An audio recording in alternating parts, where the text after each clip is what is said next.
How similar can two classifiers be? A metric to evaluate how similar two classifiers are is Cohen's Kappa, and I've talked about this in the last video.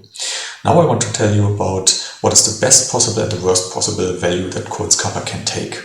In the literature, you often find that Cohen's Kappa can be between -1 and +1, but we can find tighter bounds if we know the accuracies of the two classifiers.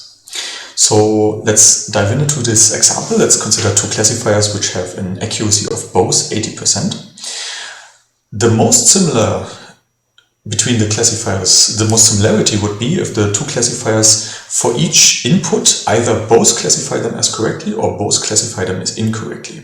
There's no wiggle room, sometimes one classifies it correct and the other one is wrong. If they are always hitting the same response for these, you would create such a contingency matrix in the way that 80% both classify correctly and the rest for both incorrectly, and you would get a Cohen's Kappa of 1, most similarity.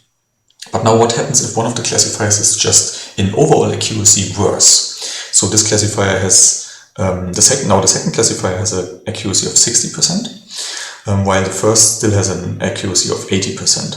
Then the best they could do in terms of being similar to each other is that they make 60% of the cases both correct predictions, 20% of the cases both incorrect predictions, and then the worst classifier, classifier 2, sometimes predicts incorrectly in the cases where the first classifier predicts correct.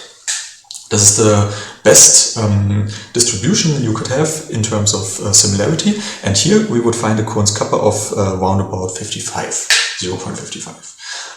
which is much lower than 1, and you would a priori think, oh, maybe there's not a lot of similarity, but this decreased value is only because the two classifiers have different accuracies, and usually you would think that Cohen's Kappa corrects for the accuracies, but it doesn't fully correct it if there's a disparity between the accuracies. So be aware, Cohen's Kappa can give you a different interpretation. It might tell you they are not very similar, but in this case they're not very similar just because they have a different accuracy, even though they try as much as possible to be to make the same matching predictions.